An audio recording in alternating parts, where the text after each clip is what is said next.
Alhamdulillah wassalatu wassalamu ala Sayyidina Rasulillah Sayyidina Muhammad bin Abdullah wa ala alihi wa sahbihi wa mawalah. Rasulullah sallallahu alaihi wa alihi wasallam, beliau di sini menganjurkan bagi mereka yang memiliki kemampuan untuk menikah. Dan juga disebutkan bahwasanya setiap orang yang menikah berarti dia telah menyempurnakan setengah daripada agamanya dia. Sebab di dalam agama tersebut Rasulullah sallallahu alaihi wasallam beliau menyebutkan man yadman li ma baina lihiyaihi wa ma baina fakhidhaihi dhamintu lahu bil jannah wa adman lahu bil jannah. Barang siapa yang menjamin buatku, dia jamin, saya jamin dua benda ini selamat, yakni antara kedua rahang. Apa itu di antara dua rahang kita? Rahang atas, rahang bawah. Ada apa? Ada lidah. Dia bisa jamin jaga lidahnya. Dan bisa menjamin baina fakhidhaih, antara kedua pahanya dia. Ada kemaluan.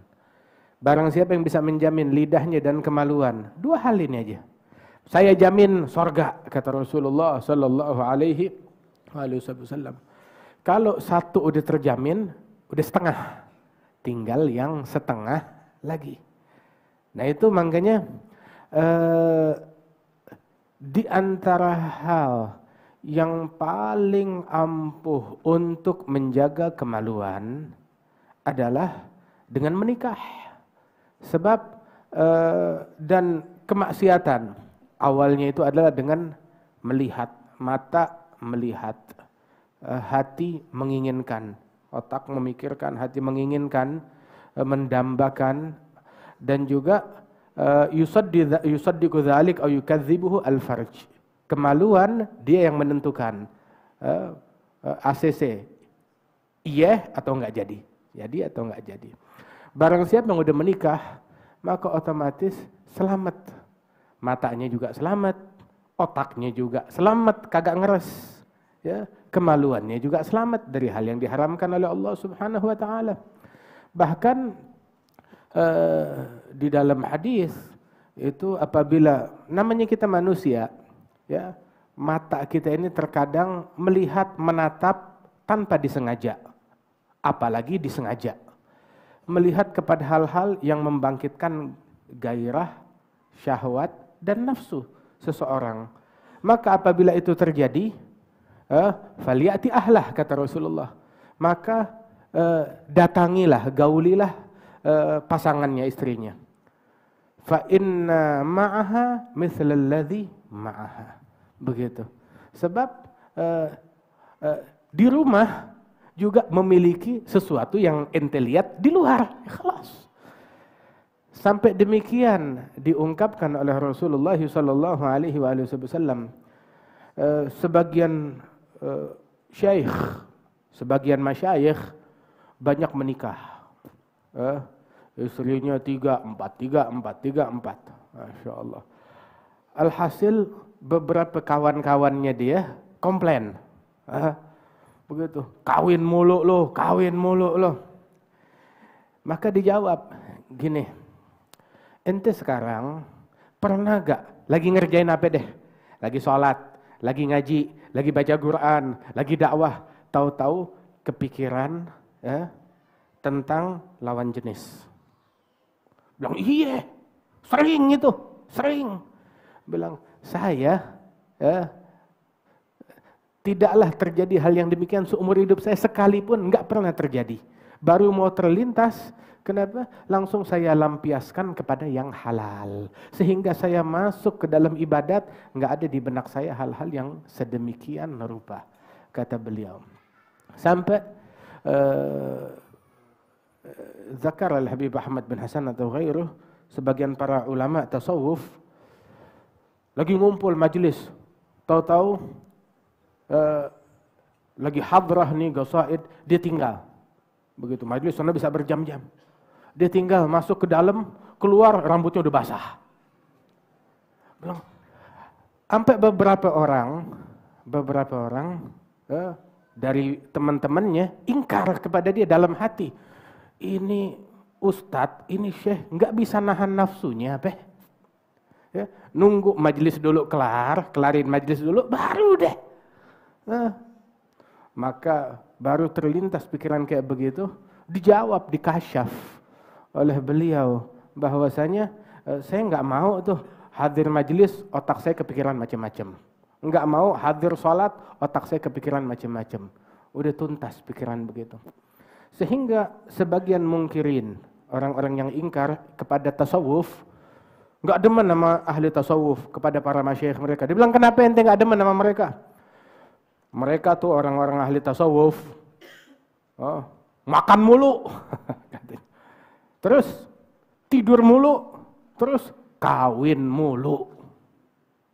Maka dijawab, kalau kamu lapar, seperti mereka lapar, niscaya kamu bakalan makan mulu. Mereka puasa mulu, lalu datangnya pas lagi dia buka puasa. Jadi lu bilang makan mulu. Seandainya kamu tahajud seperti mereka tahajud, ya kamu juga bakalan tidur siang. Itu datang siang hari ke situ lagi tidur siang, pagi lagi tidur, lagi istirahat. Ya malamnya dia tahajud. Seandainya kamu bangun seperti mereka bangun, kamu juga bakalan tidur seperti mereka. Dan seandainya kamu menjaga aurat dan mata kamu dari yang haram seperti mereka menjaga aurat dan matanya, maka kamu juga bakalan kawin kayak mereka. Sampai sedemikian rupa, halal, syekh halal, dijadikan oleh Allah Ta'ala solusi buat semua manusia, buat semua bangsa. Orang yang ingkar tentang pernikahan dini, pernikahan muda, masih muda udah kawin, masih muda udah kawin. Saya heran, kok ingkar dengan pernikahan di di usia yang masih muda. Dia mengingkari hal tersebut, tetapi tidak mengingkari perzinaan di usia muda. Ingkar ketika bapak-bapak bahasanya kawin sama anak gadis yang masih belia. Tapi dia tidak ingkar ketika perzinaan terjadi antara perjaka yang muda masih kecil sama gadis kecil. Dia kagak ingkar. Kenapa mengingkari yang halal? Ingkari yang haram, hal yang diharamkan oleh Allah Subhanahu wa taala. Sehingga kalau di negara barat mereka mengingkari kita di sini nggak kawin melainkan udah di atas 30, di atas 40. Nah, lu dari belasan tahun cari di luar negeri anak usia 15 tahun yang masih perawan. Mau carinya tuh setengah mati dicari yang masih perawan, kagak ketemu. Anak perawan di atas 15 tahun tuh perawan nggak ada, susah nyarinya. Itu hal yang langka di hadapan mereka, di masyarakat mereka. Bahkan mungkin sebagian masyarakat nganggapnya orang kalau di atas 15 masih perawan itu bodoh, culun, ketinggalan zaman, nggak mengikuti zaman. Kita sekarang umat Islam, kita tercerahkan dengan pemikiran yang dibawa oleh Nabi Muhammad sallallahu alaihi wasallam. Mau ngapain kita dibodohin sama orang-orang yang mengingkari, masa masih 17 tahun, 18 tahun, 20 tahun udah menikah, udah kawin, masih belum matang. Tuh masyarakat yang di luar negeri aja 40 tahun baru kawin, mereka zina. Yang masih 12, 13 tahun udah berzina, 14 tahun udah berzina. Perzinaan di kalangan anak usia SMP begitu di atas 50%-nya. Usia SMA, Masya Allah, hampir semuanya. Sehingga dicarikan orang yang nggak mengenal perzinaan barang langka. Wahakala. Dan kita diajarkan oleh Rasulullah SAW, terutama anak muda, Yang mana mereka ini menjadi mangsa, menjadi sasaran, menjadi target dari pemikiran-pemikiran yang mau mengacak-ngacak otak mereka, iman mereka, agama mereka. Dipanggil, ya ma'syarus syabab, weh para pemuda, pemuda-pemudi yang mampu untuk menikah, ayo menikah. Sebab aghaddu lil basar wa ahsanu lil farj. Khasiat nikah itu adalah hal yang paling ampuh dalam menjaga mata, di dalam menjaga kemaluan. Menjaga mata dan menjaga kemaluan. Hakadha. Kemudian Rasulullah sallallahu alaihi wasallam beliau menyebutkan di sini tentang istikmaluddin, penyempurnaan daripada agama tersebut. Orang mau bingung mau menyempurnakan agama, simple mau menyempurnakan agama, bahkan di hal yang dia kira bukan ibadat, di situ kesempurnaan agama. Di situ keagungan agama. Disamakan, bukan cuma sekedar ibadat yang kecil, dan ibadat semuanya agung. Tapi ini ibadat yang betul-betul hebat dan luar biasa. Seperti jihad. Ada satu wanita datang kepada Rasulullah, bilang, saya perwakilan dari semua wanita. Setiap wanita yang tahu kedatangan saya, maksud dan tujuannya pasti setuju. Kenapa? Bilang, ente kan Rasulullah, utusan Allah, diutus buat laki dan perempuan. Nah sekarang jihad orang laki. Haji didominasi oleh orang laki. Begitu juga umrah didominasi oleh orang laki. Perempuan mau jalan mesti pakai muhrim, mesti ada yang dampingin. Kaitannya banyak. Kalau orang laki mah bebas. Begitu. Harta sedekah juga didominasi oleh orang laki-laki. Nah bagaimana? Bertanya tentang fadilah jihad, tentang fadilah. Nah, sekarang di zaman sekarang kita dengar gencar diramaikan di tengah masyarakat hal-hal yang berkenaan tentang emansipasi. Emansipasi, persaingan atau haknya wanita, persamaan hak antara wanita dan laki-laki. Motivasinya apa? Motivasinya apa? Emansipasi tersebut. Kalau emansipasi yang di zaman Rasulullah, motivasi mereka adalah, mereka tuh kaum wanita, kita nggak mau kalah dalam urusan sorga. Kita nggak mau kalah dalam urusan akhirat. Demo, kok orang laki dapat pahala jihad, kita nggak bisa.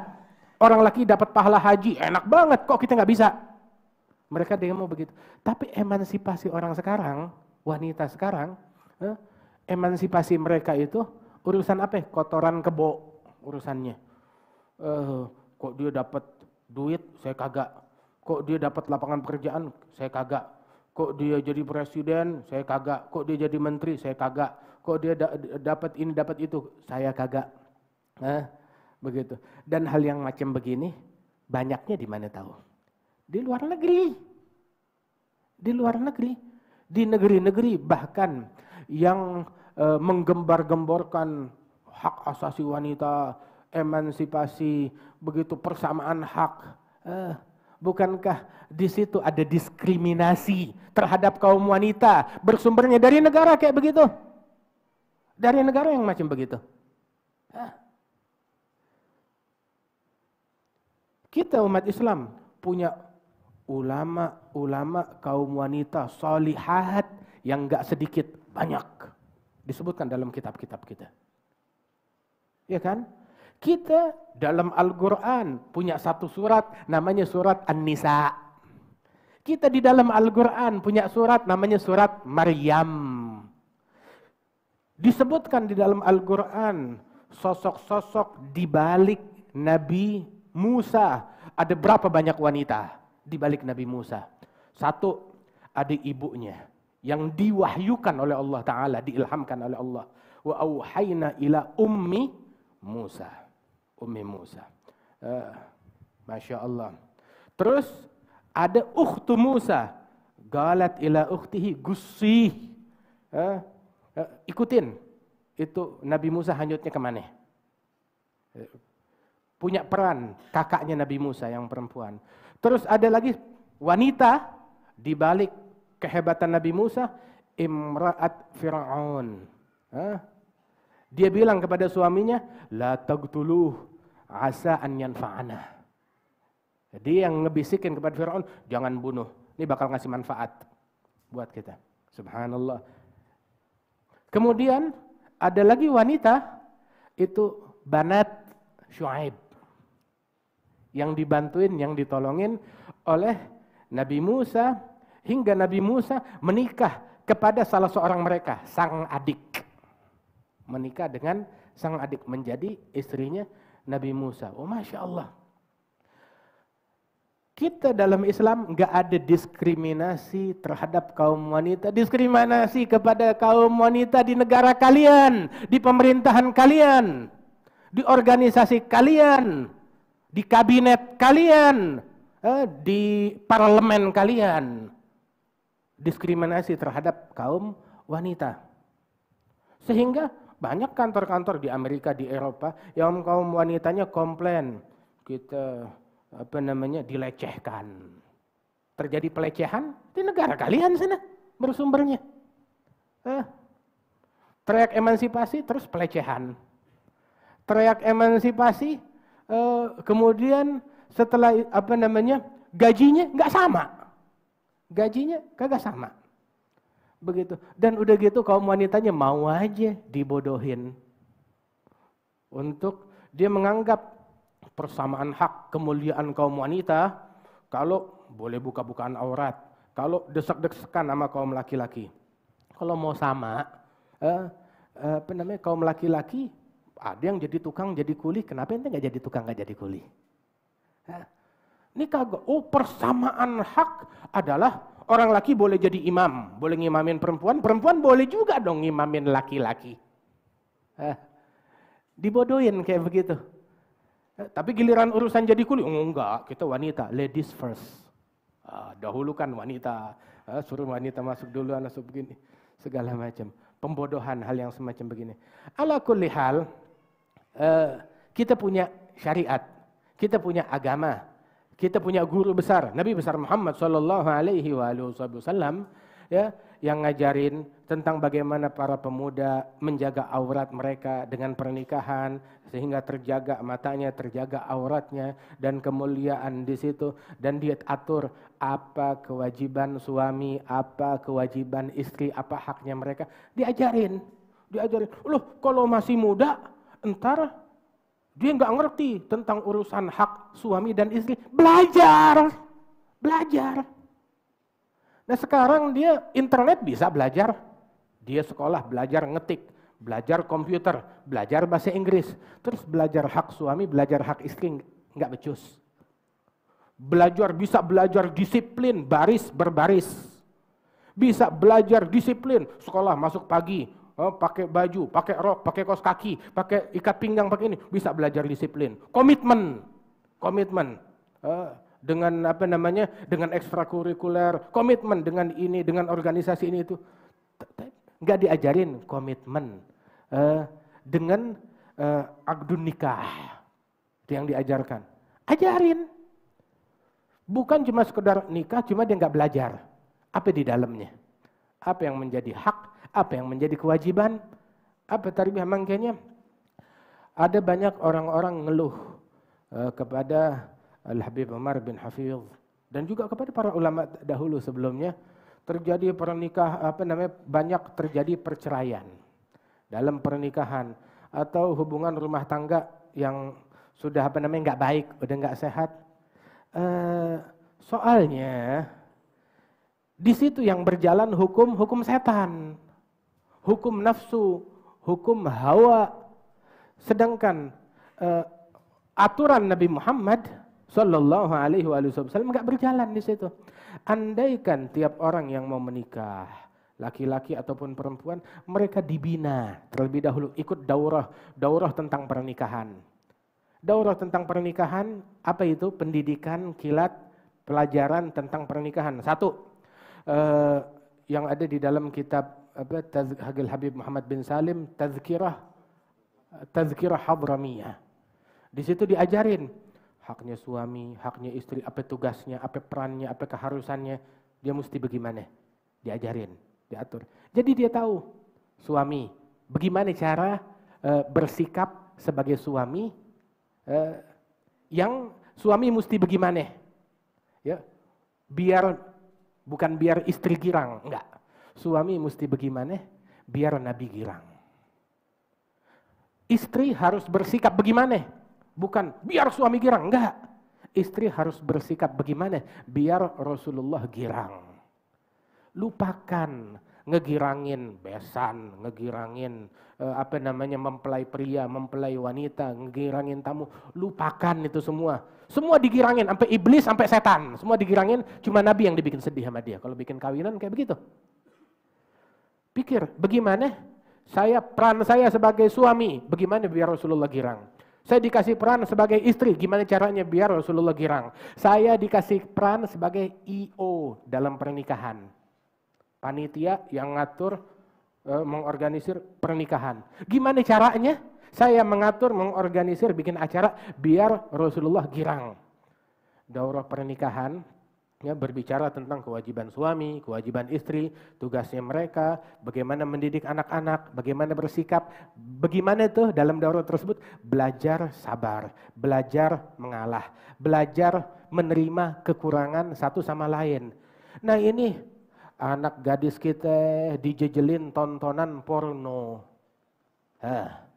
Sehingga dia berangan-angan entar punya laki kayak artis porno dong. Begitu juga orang laki-laki kita terbiasa ngelihat hal-hal yang porno, film-film.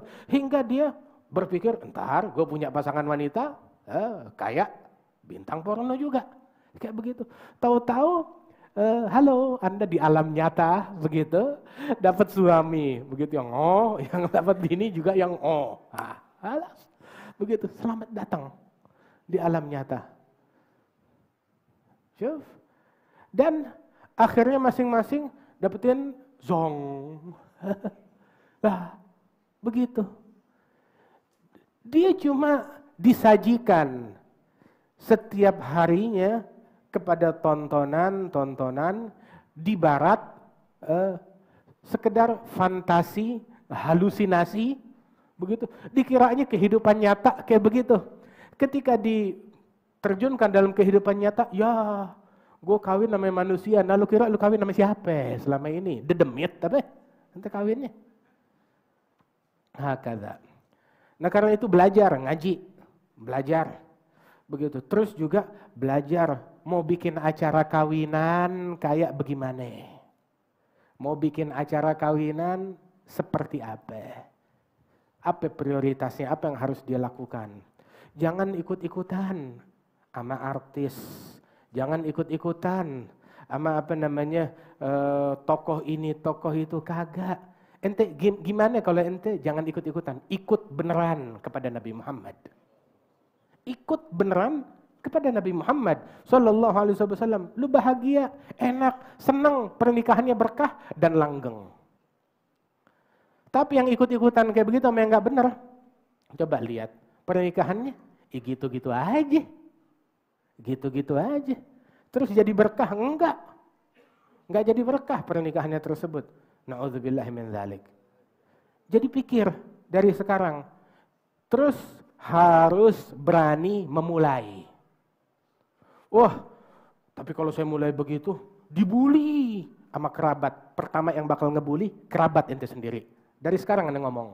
Yang pertama bakal ngebully, kerabat. Kerabatnya ente. Kerabatnya besan. Bakal ngebully. Bakal dibilang, ini nggak menghargai anak kita. Nggak menghargai keluarganya kita. Nah, nggak ngehargain anak orang. Nggak ngehargain tamu. Masa dikasih menunya nasi bungkus? Emang kenapa kalau menunya nasi bungkus? Emang kenapa kalau menunya nasi bungkus? Hah? Kenapa? Selama itu pernikahan, ente baca Nabi kawinnya kayak bagaimana? Acaranya kayak bagaimana? Kita harus berani memulai. Rame-rame.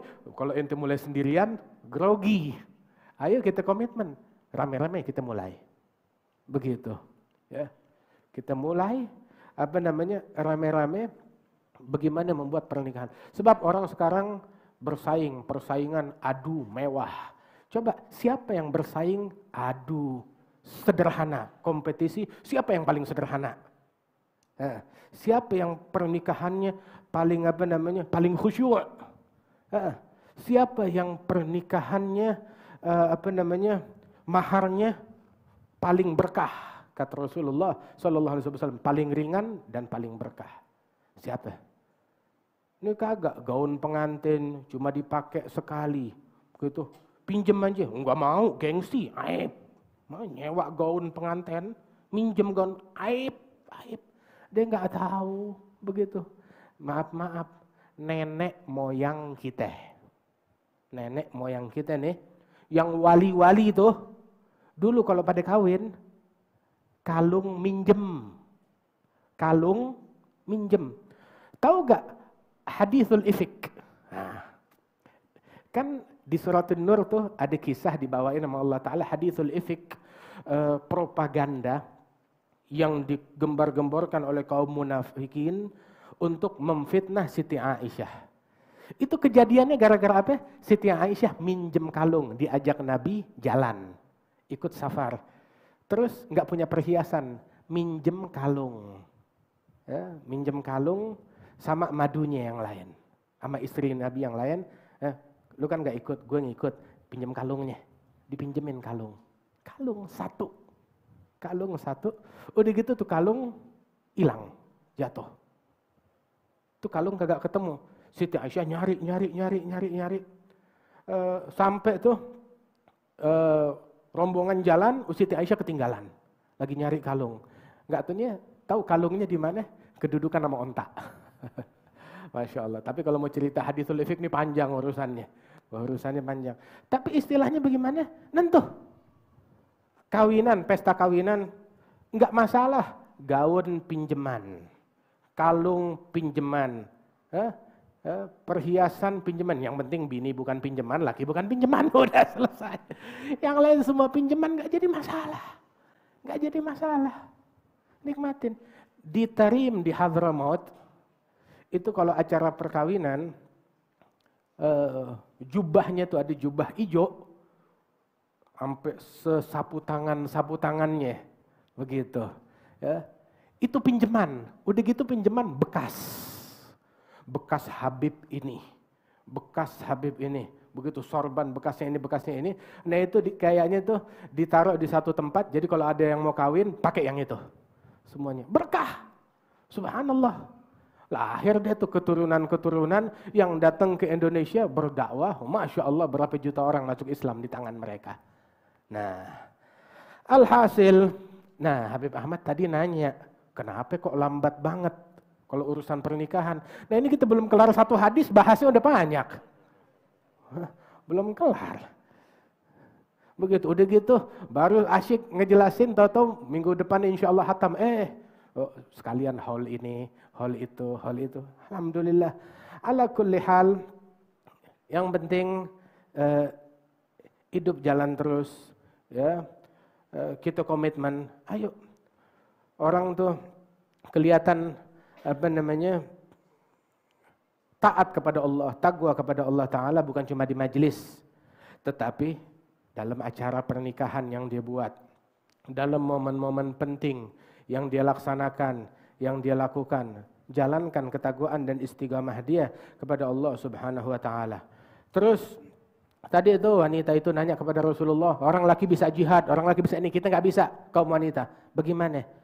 Nabi cuma ngucapin satu kalimat, husnu taba'uli ihdakunna ya'dilu dzalika kullah. Ketika salah seorang kalian, wahai para kaum wanita, bersikap terhadap suami, melayani suami dengan baik, itu mengalahkan jihad. Ngelayanin suami dengan baik, mengalahkan jihad. Habib Ahmad tadi bilang, tahu gak nikmat gede apa? Ngelihat bini senyum. Ngelihat bini senyum. Orang laki nggak muluk-muluk banget. Pengen ngelihat ente senyum udah girang. Ngelihat muka bininya senyum, ketawa begitu. Pulang ke rumah, ada orang pulang ke rumah, duk duk duk duk. Mau masuk pintu bacaan dulu. Kenapa nggak masuk? Belum kelar Yasinnya.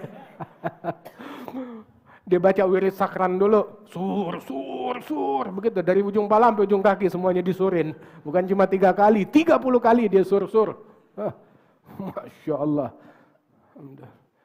Ya. Begitu ketemu istrinya senyum, alhamdulillah. Subhanallah. Senyum. Apa susahnya sih senyum? Allah Ta'ala ketika mensifatkan orang penghuni surga. Wujuhu yawma idzin nadhirah ila rabbiha nadhirah. Wajah yang ceria, berseri-seri menatap kepada Tuhannya. Terus wujuhu yawma idzin basirah. Muka apa itu? Apa basirah? Ya. Sial. Apes. Merengut begitu. Kalaupun ada mesem penuh makna. Basirah. Muka sial, muka apes. Tadhunnu ayyuf'ala biha faqirah. Dia udah berasa, nih gue hancur, gue sial, gue ini. Na'udzubillah min dzalik. Nah sekarang, ayo, ente mau berpose muka sorga atau pose muka neraka? Pilihan di tangan Anda, wahai suami, wahai istri. Ente suami pengen punya bini yang senyum, lu juga mesti muka senyum. Begitu. Istri pengen suaminya muka senyum, dianya juga harus senyum juga. Begitu. Istrinya merengut, ngelihat suaminya juga merengut, ketakutan. Begitu, kenapa lu merengut? Begitu. Ya. Hakadha. Nah begitu juga, ini melengking. Kenapa melengking? Lah, harus kadang tuh kasih sayang, senyuman, itu udah nikmat. Yang paling indah, yang paling gede, yang paling lezat. Khalas sudah. Rabbana hab lana min azwajina dzurriyyatina qurrata a'yun. Kalau nih anak sama bini udah menjadi qurrata a'yun, itu memuluskan langkah ente, waj'alna lil muttaqina imama. Jadikan kami imam kaum muttaqin. Apa kunci menjadi imam kaum muttaqin? Kunci menjadi imam kaum muttaqin, hablana min azwajina dzurriyyatina qurrata a'yun. Punya keturunan, punya bini, punya pasangan yang qurrata a'yun. Mau punya anak-anak qurrata a'yun, jadilah suami istri yang qurrata a'yun. Nah kalau lakinya monyong, bininya monyong, terus kalau nih anak nggak monyong, bukan anak dia. Iya kan? Tapi kalau lakinya qurrata a'yun, bininya qurrata a'yun, nah maka dzurriyyatina qurrata a'yun.